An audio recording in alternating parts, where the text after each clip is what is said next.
Hello again to everybody who has just joined.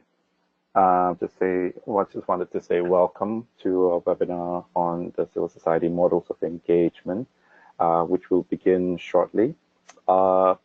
We plan to begin soon after the hour, because we're expecting quite a number of other people as well.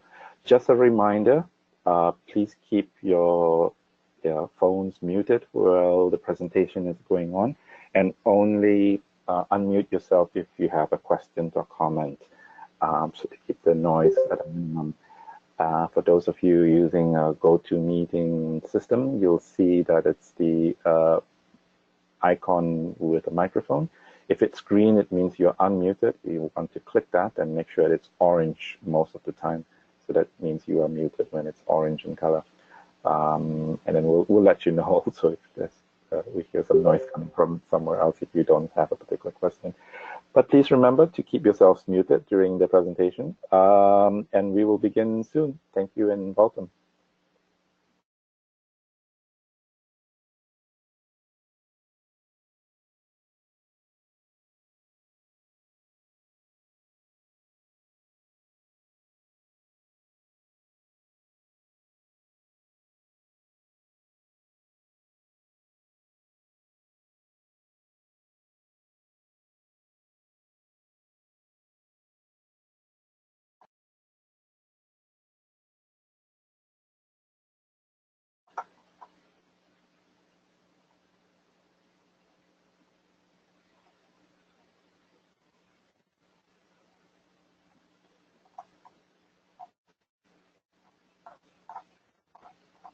Hi and welcome everybody again. For those who are just joining us, welcome to our webinar on the civil society models of engagement. We will be spending the next 1 hour or so reviewing some key conclusions proposed for civil society organizing and engagement in this new era of migration governance, starting from this year forward. So we will review that in a minute. Just a reminder to everyone, please keep your phones and your audio muted. Again, as a reminder, if you're using the GoToMeeting system, you'll see that it's a microphone icon. And if it's green, it means you're unmuted, means everybody can hear you. Please make sure you click on that and it will turn to orange. And orange means that you're muted and you're safe. If you do have a question or comment at any point, and we'll be opening up at different points during the presentation, then just unclick that and it'll turn to green, and then you can pose your question or comment. Also, feel free to use the chat box. You'll see it at the bottom usually, and you can type your questions and comments in there as well. Or if you want to say something, you can also say that there, and Clara and I will be sure to call on you at the right time. So again, welcome everybody. I think we're about ready to begin now. So if that's okay with everybody, I'll go ahead and get started. Clara, you can see my screen, yeah, everybody? Yes, Colin, thank you. I think we're ready to go. Great, welcome, great, thank you very much. Good, then I think we'll go ahead and get started then. Welcome everyone again. We're the Civil Society Action Committee, which has been in operation since 2016, when it was convened around the UN High-Level Summit. And this year, we have begun a process of looking at civil society engagement in this new era of migration governance, and sort of a rethinking of the Civil Society Action Committee and reorganizing of that. This webinar today is one of the few that we'll be doing throughout the year to get feedback on that process, as well as to update and brief everybody in civil society, in the civil society world in general, about that process. This is not a webinar on the Global Compact on Migration itself. So if you're expecting us to have a very thorough discussion about implementation, and I know some of you in your registrations for today did mention that you'd like to talk a little bit about that. I'm sorry, this is not the webinar for that. We will have upcoming webinars and different calls to discuss various aspects around the GCM implementation, follow-up, and review in various ways. And there's a lot of things coming up that we'll be briefing on. But today's webinar is focusing specifically on the current action committee, the Civil Society Action Committee, and to look and see, how we might want to refocus and organize ourselves. And this is something we want to do for all of civil society. So we felt it was really important to consult all of you in civil society about that. So that's the purpose of today's call. Again, I apologize if anybody had other expectations. You want to talk about GCM implementation and other specifics, things like that. We won't be doing that this time around, but we will. Please let us know and please stay in touch. We will be organizing that in the coming weeks, and we'll let you know once we have dates for that. So I hope that's very clear. I'm going to just jump in now into the presentation of this, and I'll stop at various points to open up for any questions or comments, and then definitely we'll spend about half an hour or so at the end to really open up for full discussion. The one thing we'd like to focus on is that, just to start off, we have a website that you can find. It's called csengagement.org. You might have got this information already, but in this website, you'll find all the details and all the documents and all the timelines and everything you might want to know about this process. It has a description right at the top here, and if you scroll down a little bit further, it has all the resources that you'll need.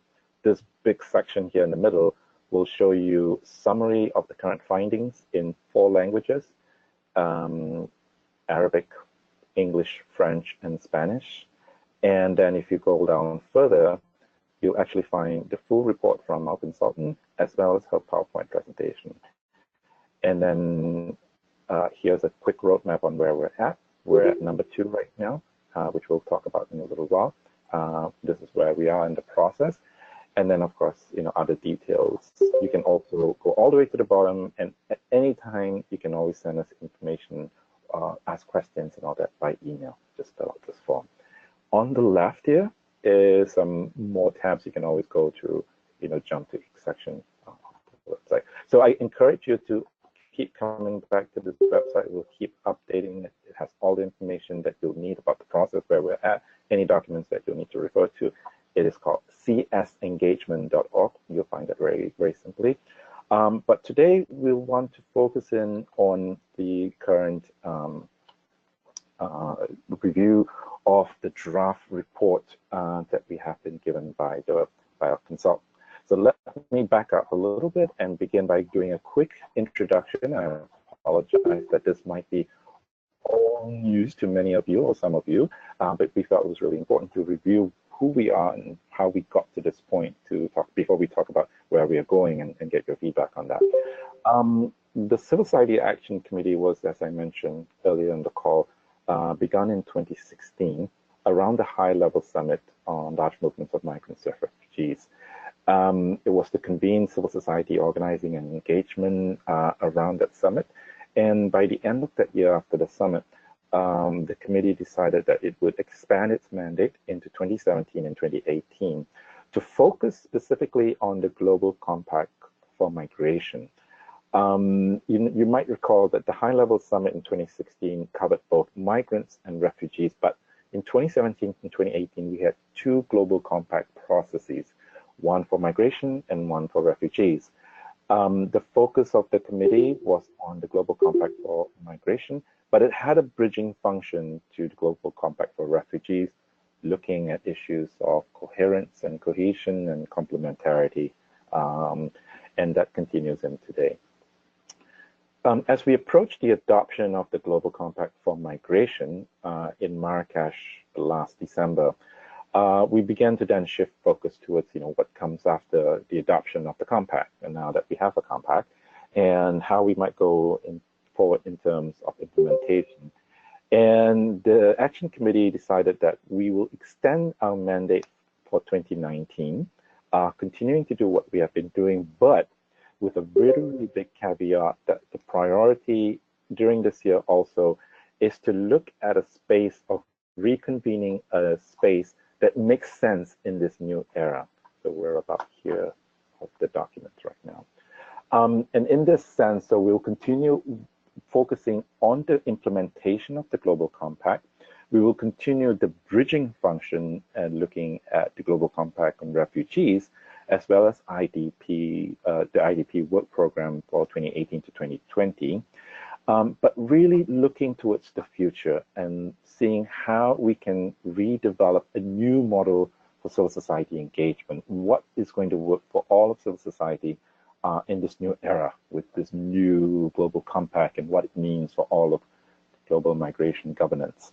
And we began at the end of last year by launching a consultation process and contracted with a consultant, an independent consultant, who did a series of interviews, a series of focus groups, and then also 2 green room focus group discussions at last year's GFMD Civil Society Days in Marrakesh.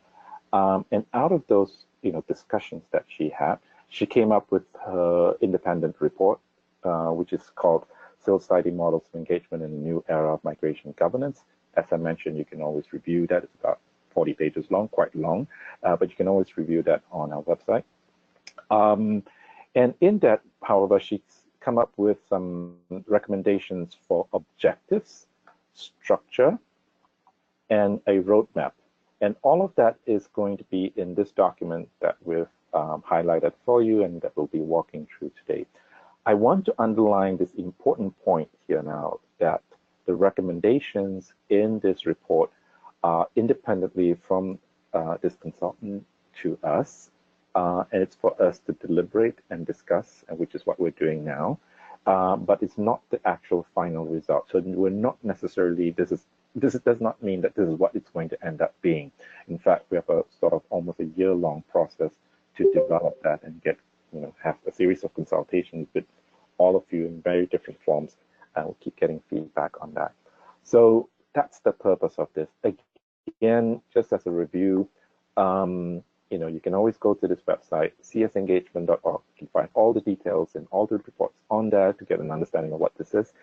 Always send us feedback and information and questions, comments through that website, through the form on the website, or feel free to just email me, Rajah, R-A-J-A-H, at icnc.net.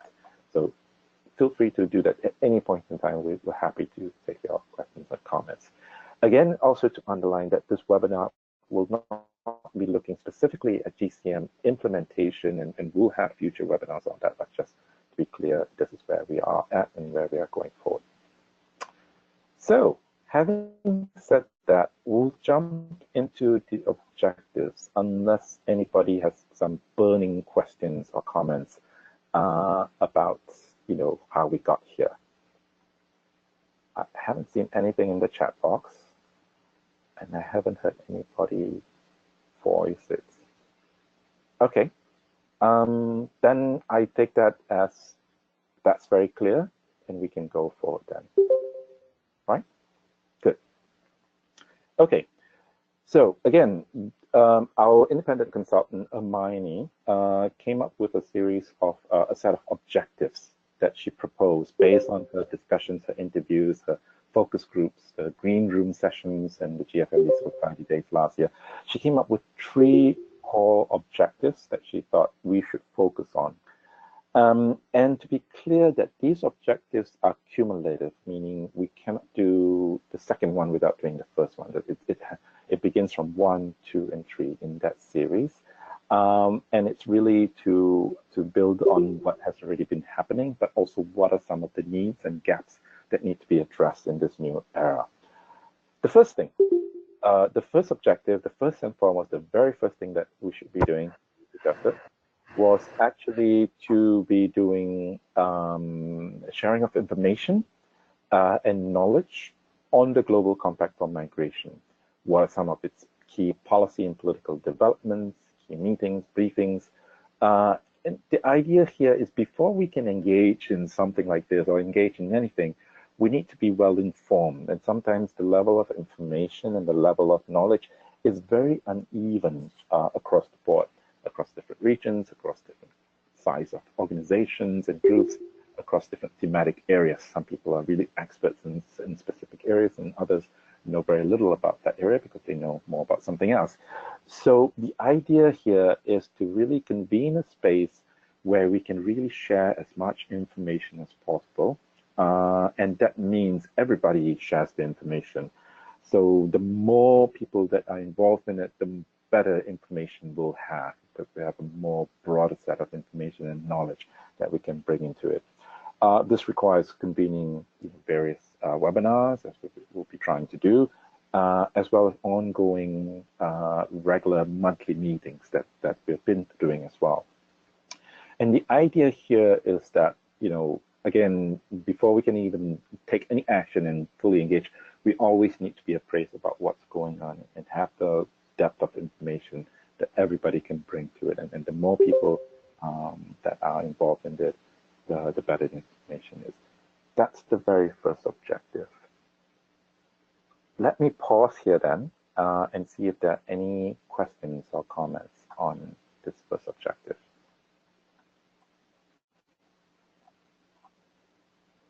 Anyone? And again, if you really have a question, just feel free to unmute your audio, which is that microphone icon. It should be orange if you're muted, and if you just click it, it'll turn to green. Then you can voice any questions or comments. But hearing none, we'll jump on to the next one then. So great. So the idea then is once we have this sort of level of information and knowledge and analysis, then the second step would be then to take collective action. So at certain points in time, we will feel as civil society, we need to do things together. And this does not mean that we do things with one voice, but with a plurality of voices, but we do it in coordination with each other in a collective way. And the basic understanding and basic premise here is that when we do things together, we come out stronger, particularly in terms of advocacy and on different things and how we want to push certain aspects of implementation, focus in on certain areas and make sure that certain basic baselines are being covered and some red lines are being pushed in that direction. At certain points like that, we want to come up with some common messages in joint civil society advocacy action.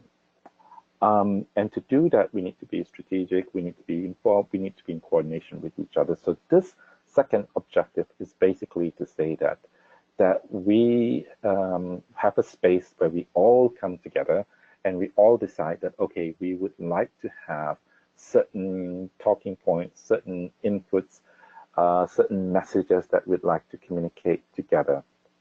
So that's the main idea for the second objective. So first thing, we just share information, share knowledge. We have a space where everybody comes together and shares different parts of the knowledge, and within that parts we have a jigsaw puzzle and have a full, clear picture of what's going on. The second part then, once we have a clear picture of what's going on, we then take collective action and focus in on certain things that we want to have key messages and talk about together. This does not mean, of course, again, that it's just one person speaking for all of civil society. And at different times, we may have key messages, inputs that we have sign-ons, meaning we might not have, comprehensive 100% agreement or, full civil society strategic direction on that. But at least for those who have signed on, they have agreements on those messages and inputs. And we've done this a number of times already in the past 2 years. We've come up with civil society statements, and we've got anywhere between 80 to 150, sometimes 200 sign-ons for key messages. But again, it doesn't mean that we're speaking, just one person speaks for all of society. It just means that we are united in these points and would like to say that together. And that has a very powerful impact when we are speaking to member states, other agencies, and advocating for particular positions and different things. Let me pause there and ask if there are any questions or comments on this. so far. And also, again, feel free to also type in your questions or comments in the chat box at the bottom.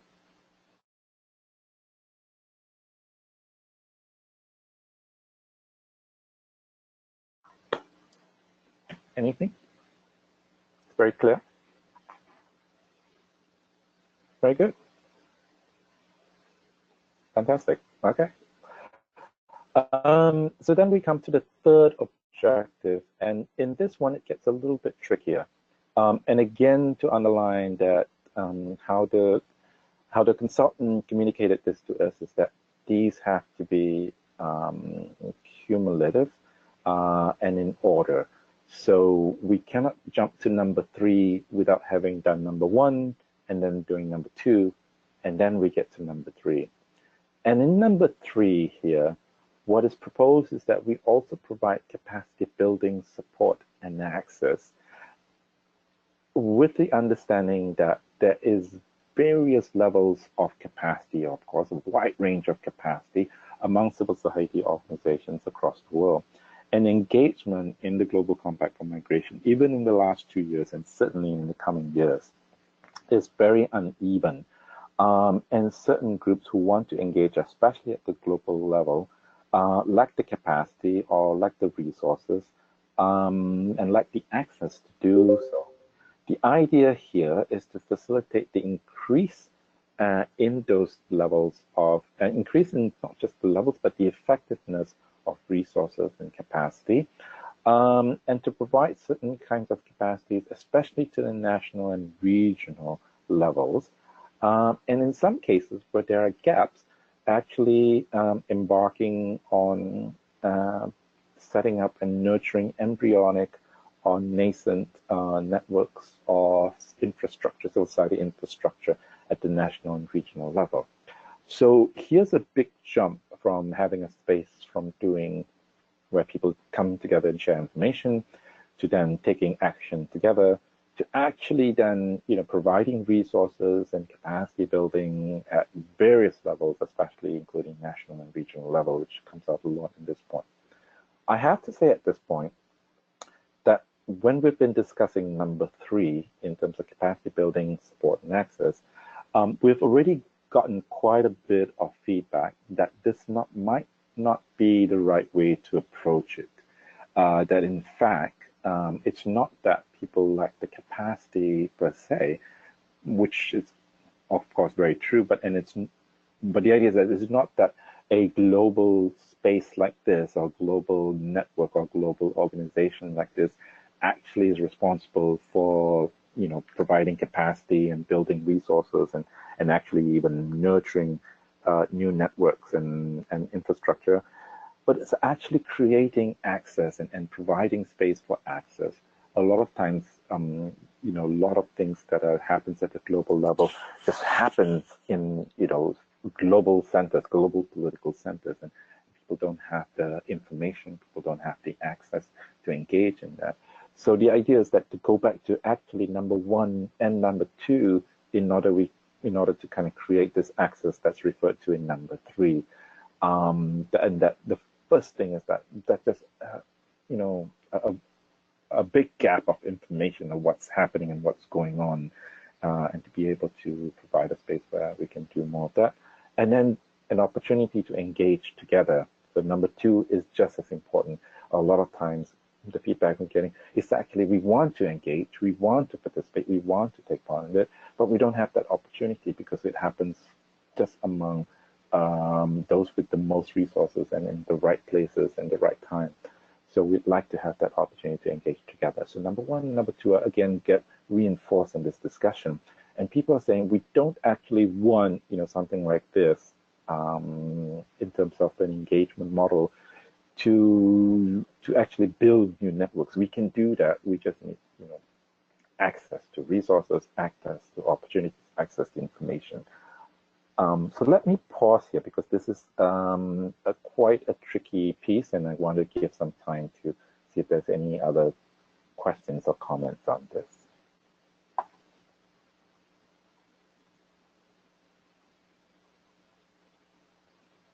So again, feel free to unmute yourself Any questions or comments? Please go ahead, Saiful.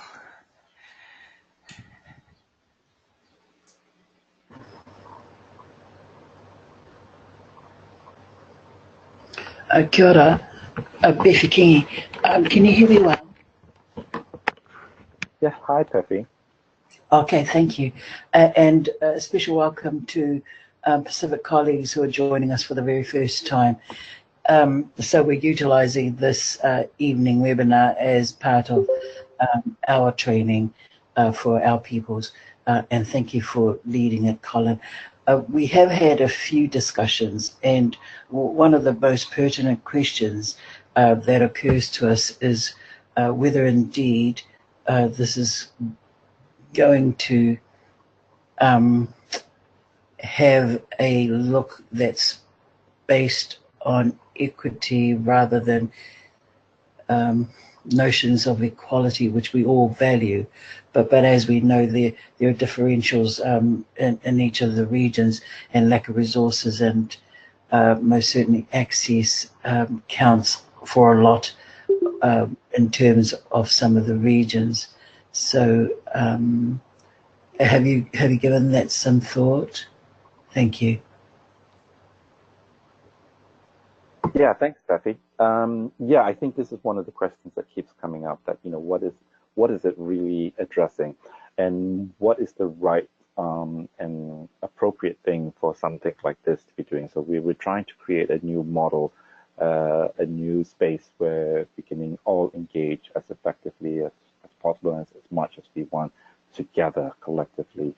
In that regard, does it make sense, for example, to kind of get down to the some of the details of that? Does it make sense for a network or global space like this to go to a local level, municipal level, or even national level, and say, okay, we need to set up something here because we don't have enough civil society engagement at this and in this country, and we feel it's really important. I'll take out something wildly hypothetical. For example, we know that Hungary is a very important space where engagement around the global compact for migration is a tricky thing. But we haven't had many Hungarian organizations or any Hungarian organizations participate in any of the sessions throughout the last 2 years, and certainly not this year. Maybe we feel it's necessary to have Hungarian organizations, participate in the global compact, and to bring that debate to the Hungarian level. Now, is it the space for us where we go to Hungary and say, okay, we want to build a civil society organization here? So I think that's the feedback. Like, no, that's not the right thing. It's not. That doesn't create equal access. But really to provide a space where we're doing 1 and 2 correctly, and then really sort of kind of what you're pointing to, creating a space where we have more equal access towards things that are coming up. And that's that itself is a really tricky and something that we would like to hear some of your feedback on as well. Thanks. I also note that there's a few comments on the chat box. So I'll start with the top and turn to Andrea, who says that she agrees with the language of removing the patronizing language of capacity building. Andrea, you had some further questions or comments as well about that? Yeah, thank you for the opportunity, Colin. It's really a question of having worked with humanitarian organizations and groups at local and national level. In particular, give you an example of the Eastern Congo, where after 20 years since the beginning of the response to the Rwandan crisis, agencies kept using this language, capacity building, and to my personal sensitivity, I got so annoyed with this, because it seems that after 20 years, still need to have this kind of patronizing approach. I do understand that it depends on what kind of capacity we are talking about, but I just wanted to stress the point that the capacity sometimes is really very much there. The question is more, as I say in the second part of my comments, the issue of accessing or giving access to these organizations that are limited by a number of issues to those policymakers that would, in their decision, would make an impact on their operation and environment and their, reality. So I would focus mainly on access. How can access in advocacy initiatives and communication initiatives should be provided, not just opening doors? And then I go into the second comment. Yeah, absolutely right, Andrea. Yeah, I think this is really the I think the feedback we've already been getting as well. As soon as the report came out, and on this point, every time we talk about this, the feedback has been exactly that. There's the presumption that we don't lack, we lack capacity, or we lack the resources, we lack the wherewithal or knowledge to be able to organize something is not the right one. It's actually about access to especially to the global level where we're focusing on this. Thanks very much. I believe Saiful had a question. Saiful, can you hear us?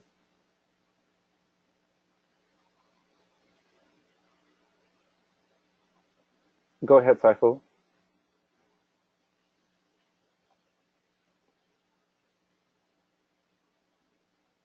Okay, Saiful, right? We cannot hear you. I'm not sure if you're trying to speak, but I see your microphone is on, but we cannot hear you. So we'll come back to you in a second if you can try to fix that, Saiful. I'll jump to Cynthia, I believe, had another question as well. Cynthia, are you there? Yeah, I just want to know how you're planning to meet that region, because we have our members in 23 countries, and we want to get them involved in this process. So I just want to know how is it done at a regional level, this capacity building and support, so how they can they can get involved in it. Thank you. Yeah, absolutely. Getting involved in this at this point, I think we'll come to that in the next section about how we try to build a structure and everything. At this moment, we're still in very much the consultation phase, very, very initial stages, and I'll talk about our timeline for the year. We'd really welcome if you'd really want to participate. We're looking for particularly regional focal points and national focal points and others. We'd like to keep you on our mailing list and just keep updating you in terms of when we convene meetings and different opportunities like that. Definitely, Cynthia, we'll take your name, send us a message directly, and we'll be able to do that. But I think we just want to... Sorry about that. But yeah, I think we just want to be able to kind of keep engaging you through this process as we go through this year. And then towards the end of the year, we might actually come up with a structure that we open up for direct membership. Now, we're not sure if that's the right word to use yet. We're still very initial stages, but certainly you can join whatever it is that we are creating here together. And again, we'd like some feedback on what that would look like, especially from all of you here. I know that doesn't answer you sufficiently directly, but again, just keep staying in touch, and we'll keep you plugged into the developments of this. But certainly, and anything else that we're doing, you're certainly welcome to participate. We've been very open to anything that's being organized, any meetings and sessions and all of that. Now, again, doesn't mean that we're able to provide the resources to engage all of that, but we try to do it. It's what Taffy mentioned in the beginning. We try to provide as much access as possible. For example, one of the things we're doing around this webinar is we're also doing regional webinars, exactly like this one that we're doing, in different time zones and in different languages for different regions, to make it more accessible for different people to participate. So certainly recognizing that this might not be the best hour time zone to do it in certain areas, and people might not be able to participate in all of these webinars just in English. So we like to do it in other languages as well. So we are doing that to try to create that more opportunities for access. I hope that answers you. Yes, thank you, Colin. Yeah, so we will be getting information about the regional level when you have the webinar, so that we can inform our people to get involved. Thank you. Absolutely. Yeah. I believe then Helen had another question. Helen Sandana, about the third objective. Helen, can you hear us?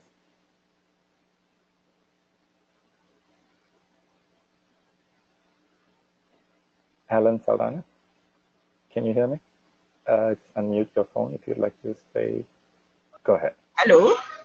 Yeah, Yes. I already have written there the same question that I am asking. Some time ago, I wrote it after your presentation in the chat. That is as regards to the third objective, the global UN. Is it we mean that global agencies, UN agencies, governments, or the entire, this whole of society government approach that we were speaking about earlier, which we are talking at this level, especially at the national level?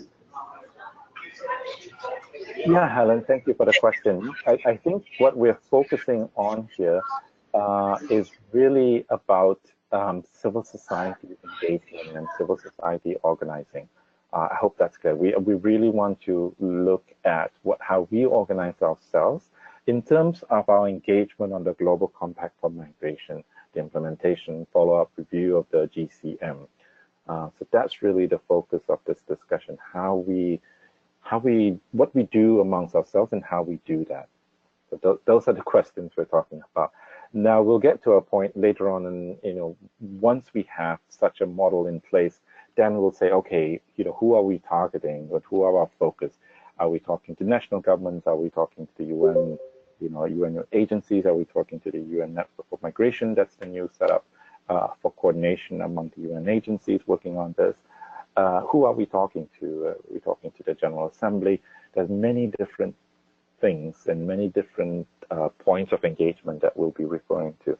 But for now, we're just focusing on how we organize ourselves as civil society. Hope that's clear. Let me come back to Saiful. Have you managed to fix your microphone, Saiful? Can you hear us?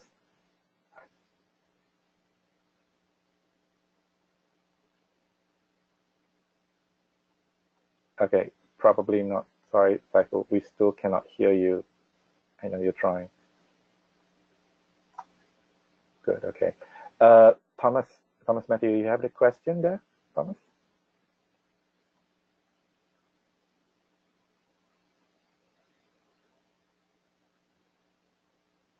No.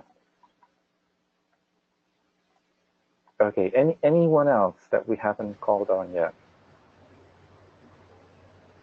Got a question or comment, even any kind of feedback on this?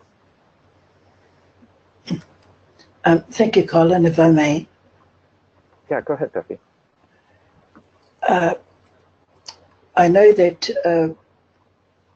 post Marrakesh, we had this idea that at local level, national, regional level, we may indeed be walking hand in hand with our respective governments, and certainly make every effort to. And so we had anticipated that perhaps IOM would be a major stakeholder that would also be critical. In the Pacific, they have launched a particular program, which we're really thrilled about. And it was a 3-year program concerning protections and empowerment of migrant communities, especially affected by climate change and disasters. We were not invited to the table, not that they should have known about us, but quite a lot of civil society stakeholders weren't invited to the table that should have been. So I guess the question is, other than we initiating those links, those connections and discussions, is there a way that it could be done at another level, and that perhaps the request could come from this particular group, just to ensure that those arms are linked at regional and other levels, just to walk hand in hand, so it makes the work so much more easier to define, I suppose.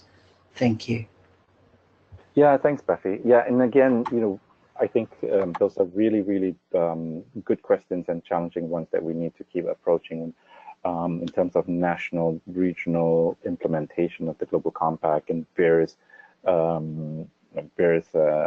activities and events that are being organized by member states as well as the various agencies, especially IOM and ILO as well, are doing some of that, and others are. How do we engage with that in different levels? I think that's a burning question, and the access to those are going to be burning questions. Unfortunately, I think right now we're just looking at how we even organize and convene ourselves at this global level and what we need to do to be able to do that. Having said that, I think that's one of the things that I think refers to objective number 3 in terms of access. If you're not able to advocate directly at the regional level, when something like this comes up, is there something we need to do at the global level to provide access for national, regional organizations to be able to advocate for that at different levels? So maybe it's sort of a roundabout way. Rather than being able to do it directly, which you should, it obviously seems in this case that you mentioned that that's not happening. If something is happening at the regional level and key regional civil society organizations are not invited to the table, that seems to be a gap. So perhaps what can be done is that we go through the global level and create access at that level, going through IOM in this case at the global level to its headquarters, and see if they can do something about that to create that participation and that access back to the regional. So that is a question. I think those are some of the things that will come up as we build around this.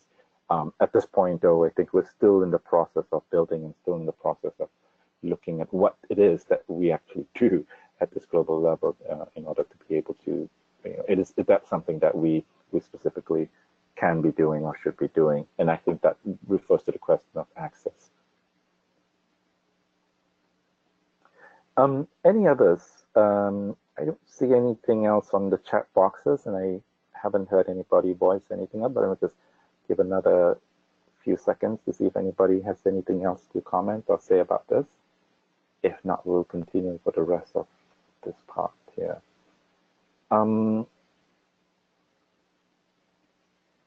Okay, Saiful has a question, having problems with his audio.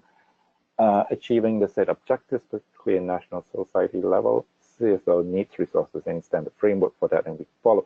Yes, I think this again, Saiful, is the question about access.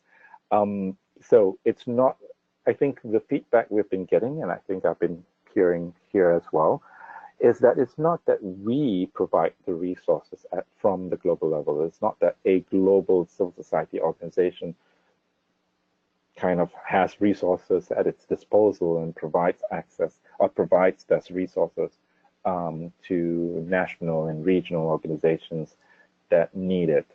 A lot of times it's about creating access to resources as well. So being able to tap into global funders and donors and agencies and governments who are able to support things at the national and regional level. As an example, in the last 2 years during the Global Compact deliberations and consultations, one of the things that was being undertaken were national level consultations by governments. Now, a number of national civil society organizations wanted to participate in that, didn't have the information about that, didn't have the resources and access, certainly didn't have the resources to participate in all the global activities, the thematic sessions, the regional sessions, the negotiations all of last year, didn't have the resources to do that, but wanted to engage in some level.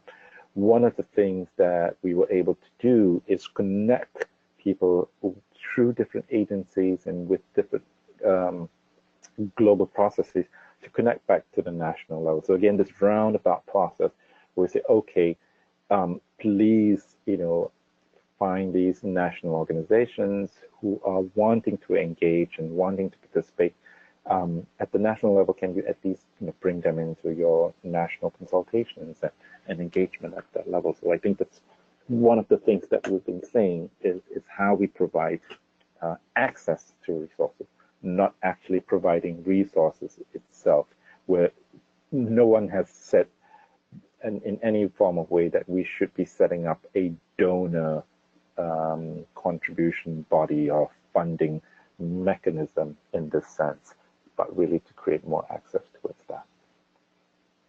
I hope that makes sense.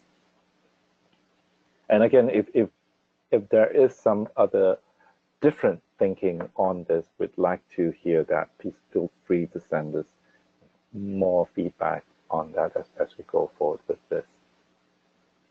Thank you. Okay, so I think we'll move on now. We have about 15-20 minutes more, so the rest of it we'll just kind of go through. There's just one guiding principle I forgot to mention when we were talking about all this, is the idea that whatever framework or whatever space that we are creating here, the idea of complementarity is paramount. That we are not trying to assert influence, but really a space where people can connect, organizations can connect with each other. And the emphasis here is that we are facilitating all of this diversity of actions and diversity of society organizations. It's not that we're trying to build an umbrella to bring everybody under. It's really an open space that we're providing and we're facilitating to try to convene all of these objectives that we're talking about. So that's the guiding principle for doing this. So having said all that, we'll jump into the next section, which talks about a possible structure. And here's where it gets a little bit trickier. In order for anything to be done, we have to have some kind of basic infrastructure to do that. The current the current Civil Society Action Committee has sort of a loose inherited structure. We have 3 co-conveners who were the sort of, shall we say, co-founders of the Action Committee, which is ICMC, ICFA, and the NGO Committee for Migration. And that exists, as a body called the co-conveners. And then we have an open membership. We currently have about 30 organizations who are members. The committee decided to put a pause on membership at the end of last year, in order for us to go through this process before we reopen membership when we have sort of a new model that we have. So before you can join something, we'd like to know what you're joining for. So that's the process of creating that. That's why we put a pin and paused any kind of new membership as well. That's sort of the structure that we have currently, and very, very loose in that sense. So we convene our meetings with all of our members monthly, and then we have specific ad hoc working groups and different teams working on different specific things. And all of this right now is quite open. Anybody can join at any point. Even if you're not a member, you're welcome to participate at any point in any way. But what is being proposed then going forward is something a little bit more structured. And the idea here is that we'll be able to have something that is much more balanced and representative, still very, very open, but also provides, sort of addresses the equity gap I think Taffy was referring to in the beginning. So in terms of structure, it's proposed that there's a small executive board of about 5 or 6 organizations, really, which has the normal executive oversight, decision-making authority in terms of managing, the day-to-day functions of this future model. You'll note that we keep referring to this as the future model. We don't have a name for it, obviously, yet. So whatever we're moving towards, we will come up with a name when we get to that point. But for now, we keep referring to this as the future model. So I hope that makes sense. So anyway, that's a small executive board. It is elected for about a 2-year term, and then board meetings and minutes will always be published so that people can be viewing that at any point in time. So that's the executive board. And then we have the steering committee of about 20 to 30 organizations. And here, it's not just every member joins the steering committee. It's that a steering committee is created which kind of balances out the representation among thematic and the regional levels for both strategic and decision making. So this is sort of the high level advisory body to support the board. and act as a guide to the wide-ranging work of the working groups and to share, coordinate, and field information to all of the members. So this is where, sort of what's happening right now with our full membership. The idea is that the steering committee sort of takes over that function. It's about 20, 30 organizations, which is about the size of our membership right now, but it's really based on thematic and regional representation. Now, there were no prescriptions or no indications about how we would organize this, if it's something that's voted in or something that's self-selected by different networks and groups, thematic groups or regional groups. There's no indication. So this is really an open thing right now. So let me finish this one more piece, which is quite simple. It's about membership, and then we'll open up for questions. And in terms of membership, then this would be a certain criteria-based membership, cemented by bylaws. We'll have a set of bylaws and criteria for anybody to join as a member. But in many ways, it's quite open. It'd be self-selecting and broad-ranging across a wide range of organizations which operate at different levels. And then there'll be, the information sharing, but going back to objective 1 in the objectives before, the information sharing be far and wide. And there's a lot of responsibility for each member organization to be able to participate, to share the information and upload your knowledge and what you know of from your point of view, to make it relevant in your context. And when we make any kind of big decision making, especially in terms of taking joint civil society action or joint sort of civil society, positions that we want to advocate for, that the full membership would be consulted in the course of doing that. So this is the membership. So we have full members here operating at that level. We have a steering committee of 20 or 30 organizations, which are balance of thematic and regional representation that acts as a leading advisory body. And then we have an executive board of about 5 or 6 organizations that does the day-to-day executive oversight and decision-making based on what's been set by the membership and the steering committee. So let me pause here. This is quite a handful here, and see if there's any questions or comments.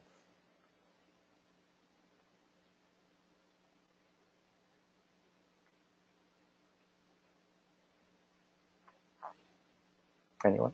And Catherine, we noted on your question. We'll come back to that in a second. It goes back to the objectives, but I just kind of want to stay with this for a minute here in terms of the structure of membership, steering committee, executive board. Any questions or comments?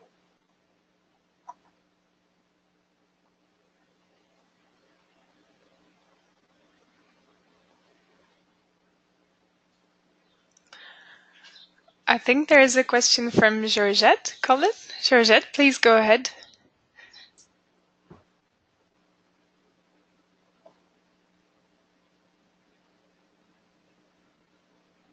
Go ahead, Georgette. We see you are unmuted, but we cannot hear you. It might be the audio on your end. Sorry. Georgette?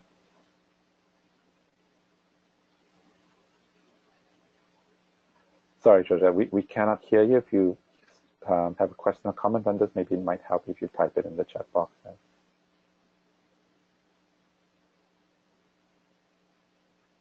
Others? Kathy? Thank you. Just a question, re-membership. Given that the youth have their own forum and direct relationship with IOM, do we need to be concerned about having youth representation in our particular forum? Thank you. Yeah, no, this does not in any way or shape or form replace anything that anybody is undertaking, either unilaterally or bilaterally with any other agency or anything like that. And everyone, of course, is welcome to, and we encourage everyone to, engage agencies and member states directly in terms of how you'd like to do that. No, not in any way do we, seek to replace any of that. This is really in terms of how we organize ourselves as a future model in terms of civil society, welcoming everybody to see how we can participate together collectively and what kind of structure makes sense for that. I think a lot of you have also been saying so far that we'd like something light. We don't want something so structured. In fact, the feedback we've been getting so far is that this structure might actually be too heavy, it's too complicated, too bureaucratic. We don't need something like that with bylaws and 3 levels of membership, steering committee and executive board. We need something a lot simpler so that we don't spend so much time in the bureaucracy of organizing such a body. At the same time, there's others who also say, well, we do need some level of addressing some of the gaps in how we participate and engage. So, what's that formula look like? And we'd like some feedback on that. But in terms of whether it's youth or anybody like that, we don't in any way, shape or form seek to emulate or replace anything else that anybody is doing, either unilaterally, how you're organizing yourselves, or any kind of initiative you might be taking in partnership with agencies or any government bodies or anything like that. And we encourage everybody to do so. Georgette, I'm sorry, we still can't hear you. Perhaps you could type your question in the chat box, please. In the meantime, we'll open up to others. Any other questions or comments about this?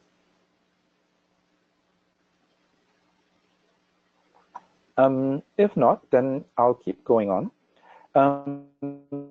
The rest of it is quite simple. We basically say that, in terms of the structure of this, we'll have a simple secretariat, a global secretariat of about 1 or 2 current staff with further functions, developed according to needed activities and all of that, which is sort of what we have here. You have myself, I'm the coordinator of Civil Society Action Committee, and we have Clara, who's our communications and policy officer. So we have a 2-person secretariat. We also have a part-time seconded person who's focused on the UN Network for Migration, Rula Hamati, as some of you might know, seconded part-time, which means that her organization actually, covers her wages and salaries and all of that. It doesn't come from us, so that we really appreciate that, and something other organizations might want to consider doing as well in terms of how you'd like to support, this work. But really the idea here is, as we move towards this future model, that we keep something as light as that in terms of a secretary, with the idea that progressive expansion needs to happen. So for example, if we're doing much more than what we start out doing, then obviously we'll need more resources and build a bigger secretariat to do that. But other than that, as the current sort of objectives and structures, this is going to be very heavily reliant on the members and everybody else participating and sharing information on that. It's not going to be dependent on the secretariat. So it's very, very reliant on all of you civil society organizations.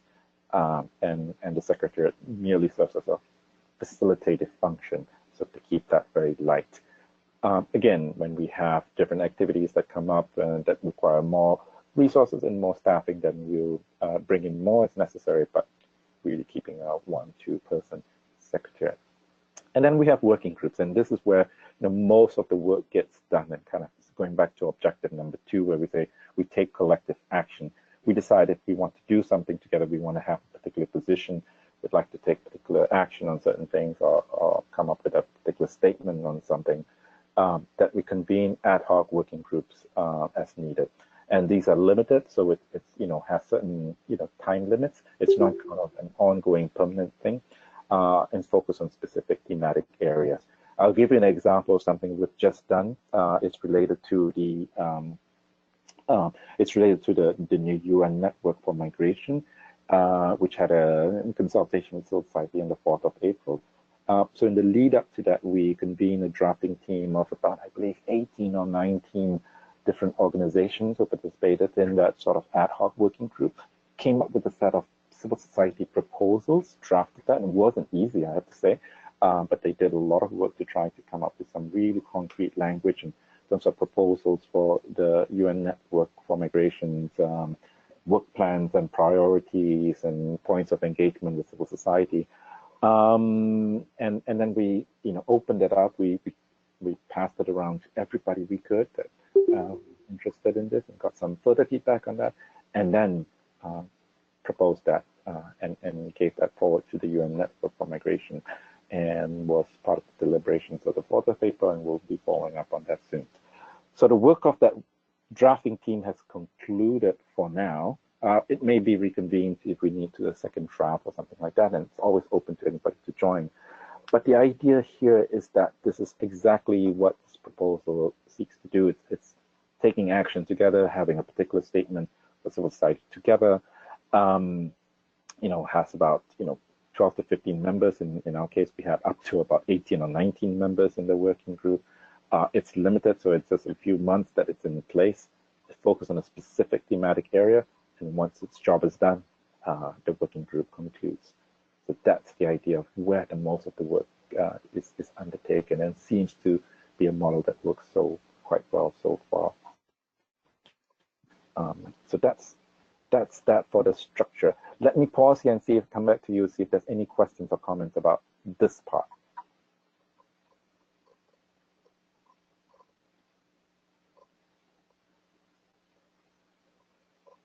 Saiful, I know you had a question about the structure. No, this structure is really only for the global level, is what we're talking about.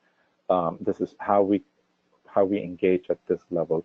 For the regional level, certainly, there are already existing regional networks in many places, and those are also fit for purpose at the regional level. So we encourage you to go back to that at the regional level. And at the national level, again, I think the feedback has been it's not something that one does from the global level to try to create these kinds of mini structures at each national level, and certainly don't have the capacity to do that.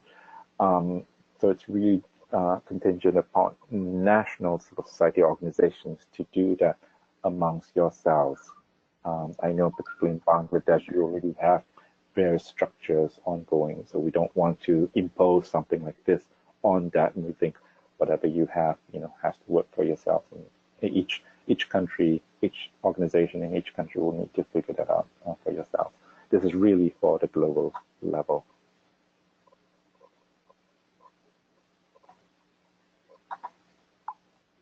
Georgette, I'm sorry, we still cannot hear you.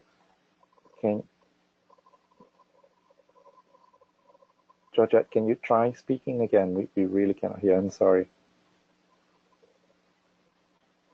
Hi.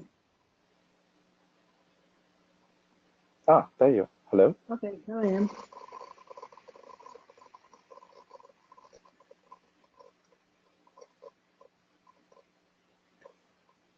Go ahead, Georgette. I'm sorry. If you're trying, we really cannot hear you.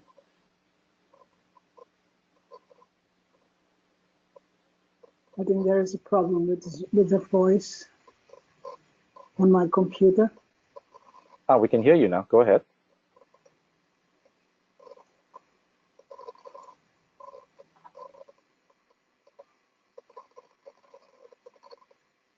We could hear you, Georgette. Go ahead, please.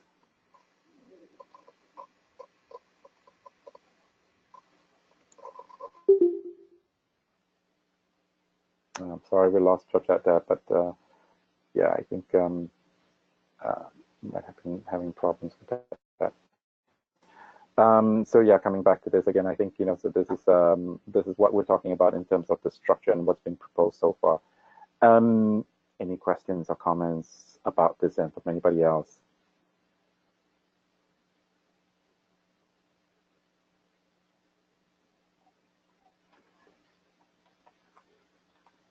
Anyone? Okay. If there's nothing else about this, I'm going to go on to the timeline and sort of our roadmap for this. Just one last chance. Anybody have questions about the structure of that's being proposed so far? Any feedback on this? Okay, very good. So then we'll scroll down here to the next page, and it stems into the roadmap. So how do we get to this point? How do we move forward in this process? And again, I want to emphasize that this is really an open process. There's nothing prescribed so far. We really want feedback as much as possible from all of you to make this work for as many as possible. Understanding that that's quite a task to be able to do or create something or evolve something that's open to all and gets as much benefit to as many of you as possible. But that's why we really have this process set up to try to do that. The idea is that at the end of all this, by January 1st, 2020, we'll be able to launch a future model. And really, I think the Action Committee, the Civil Society Action Committee, as it exists right now, will cease to function or will basically evolve into that future model. So we're asking for a lot of feedback on what that looks like, and this is the first step of that in terms of what we're doing, presenting to you some of these recommendations from our consultant and getting feedback on that. So the report from our consultant was finalized in February of this year. It was presented to us online, and then we also had a meeting in New York about this in mid-February. And then the period between March and April, which is really right now, is when we're doing this presentation and consultation on this. And so we're doing this, we've been doing a number of these bilaterally with many of our members. We've had, I think now, 2 discussions about this within the Action Committee current membership. We've been doing a series of regional discussions about this in various languages and various time zones. And then we have this open civil society webinar today for this. This is really on step number 2. By the end of this month, we'll also be presenting this report to funders, member states, and other agencies and other stakeholders. So, sorry, it says early April. This really should be end of April. So by the end of this month, we'll also be doing that. Clara will remind me about the date we have set for that. If you are by chance a UN agency or a member state or another stakeholder, whether it's private sector or mayor's mechanism or anything like that, we'll be having another. Can you send a message? Sorry about that. Yeah, so I think if you any one of those, will be having another discussion about that on the 30th of April, and we'll focus a little bit what this means for other stakeholders as well. How can we, civil society, be engaging with you, member states, UN agencies, donors, private sector, and academia, mayors, and all of that. So we'll do that at the end of April. That is stage 3. And then the next round will be from May to July. So the next 3 months, May, June, and July, we'll actually come up with the next level based on these consultations. So after this, we'll come up with a new set of recommendations based on what everybody has been given feedback on. We'll look at the data of what we've collected so far and kind of say, okay, this is what most people have said we should be doing and how we should be doing it. Some of these things we might change. That have been presented so far. Some of that, when we talk about objective number 2, objective number 3, some of that we might tweak the language and change that completely to be more responsive in terms of the feedback we've been getting. So that's the stage where we'll come back to a lot of you to consult again from May to July. Okay, what do you think about this now? We're getting more detailed. We're getting closer to what we think will look like. Would like your feedback at that level. And then by August to mid-October, we'll actually finalize the conceptualization of that. And in this point, we'll say, okay, from May to July, we've got very thorough feedback on all of this. We need to come up with something that's very, very clear. And by August, September, we'll have something already in draft form. And then we'll get another round of feedback based on that to see if we're really missing something and all of that. And we'll sort of pilot test that towards the end of October and early November. So at that point, it's around the time when we'll actually be opening up to quote unquote membership. If we do agree on membership and what that looks like, that's the time we'll actually be opening up, again, to bring in people to join as members. So that's the pilot testing of that. And by the time we get to the GFMD in Ecuador, which is mid-November, we'll actually be able to present this. So this is what we are going to be. This is how we're going to be organized. This is our future model. We'll probably have a better name than future model at that point. And we'll say, this is how it's going to be structured. This is what we're going to be focused on. Here's how any civil society organization in any part of the world can engage in it at any level. So that's our timeline. By mid-November, we'll have that. And then by January 1st, we begin implementation of that, really in full-scale implementation. So I think we believe by March of next year, we'll be fully in place and fully functioning. So it's quite a long timeline. You might understand that this is about, if we look at starting the end of last year is when we really started this process, what we're looking at is almost a full year of going through this stage. That's not to say we're not doing anything in the meantime and just focusing on sort of this process. We are continuing to do everything we said before. We are continuing to look at implementation of the Global Compact. We are looking to engage everybody in terms of doing that and facilitate how we can do that on the various points of discussion. As I mentioned, we've already done the UN Network for Migration. We've already done a series of proposals in terms of their work plans and priorities, as well as civil society engagement points. We're now turning towards the IMRF, the International Migration Review Forum, modalities, which is now in process. In fact, there's a hearing going on today, right now, in New York around that.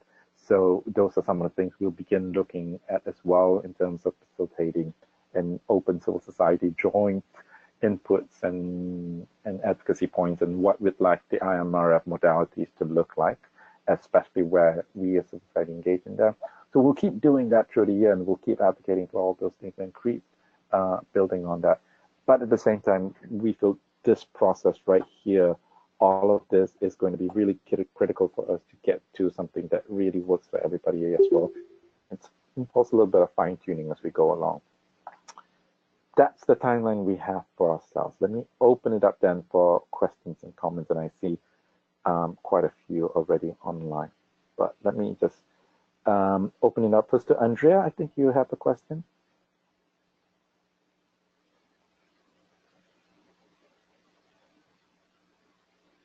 So, sorry, I was just unmuting.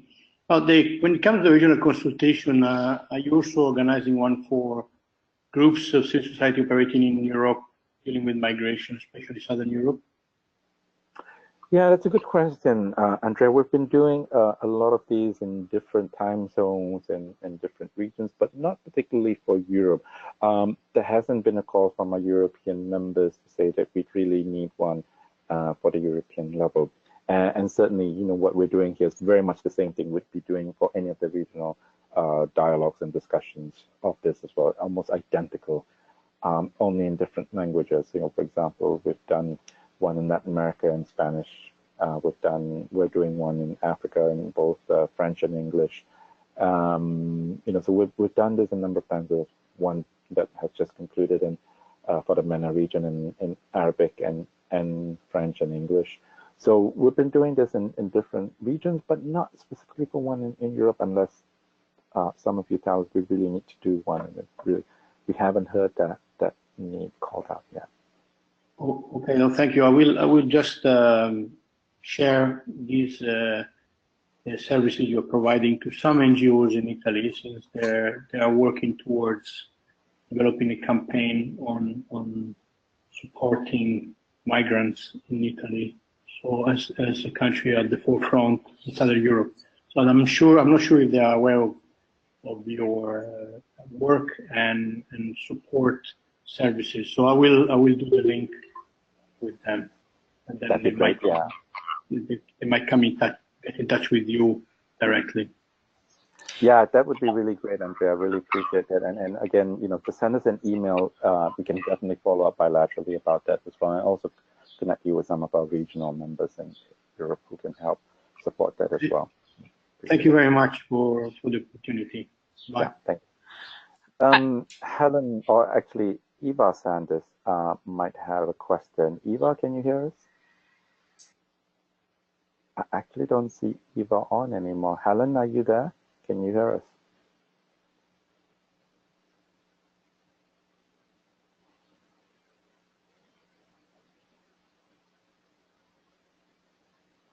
I think we've lost Eva and Helen because they had to probably go to the IMRF hearings.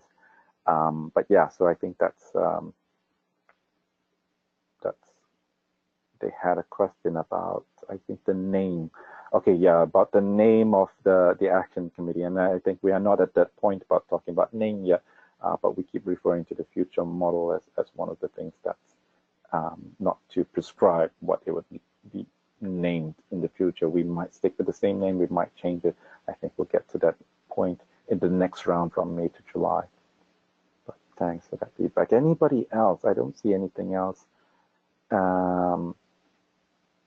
I don't think I hear anything else.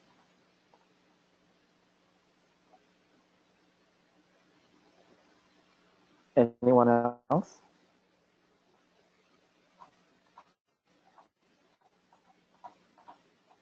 Well, I think that's pretty much it for now. Again, we really want to thank you for participating in this webinar, but we'll keep keep doing this as we move along the different processes. I want to again highlight our website, csengagement.org.